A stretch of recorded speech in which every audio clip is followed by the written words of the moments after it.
Pivot over to Bryn Talkington now as we await for those key earnings at the top of the hour. But this market is battling its way back from the depths of Tuesday's lows, Bryn. You got to just buy the dip. You got to ignore the macro and buy the micro. And I just think we're going to continue, Scott, to see earnings come in, Intel aside, we can talk about that, earnings come in very strong. And so if you look at what's happening from the micro level, earnings are strong, and then the macro level, we know GDP is strong. And even though yields have gone higher, not only in the U.S., but globally, small caps continue to march higher, which tells me that investors are thinking the real economy is going to continue to grow, and the stock market will continue to broaden out this year.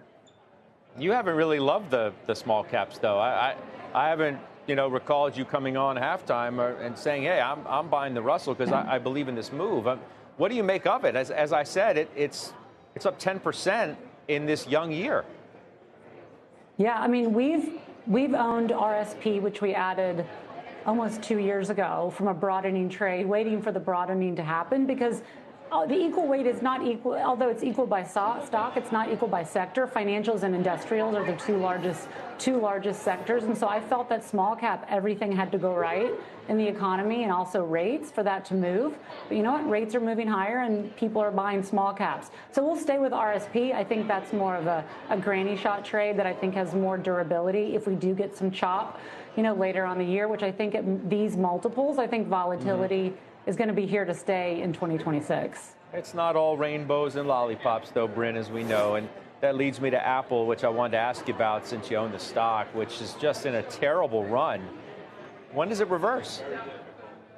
I mean, the technicals are telling you to stay away right now. I'm in it. I'm not going anywhere in my position, but I do think you have to respect the technicals. I think supposedly we're going to get a foldable phone, which I guess people want that. I think, the Gemini Apple information was so well telegraphed months and months before.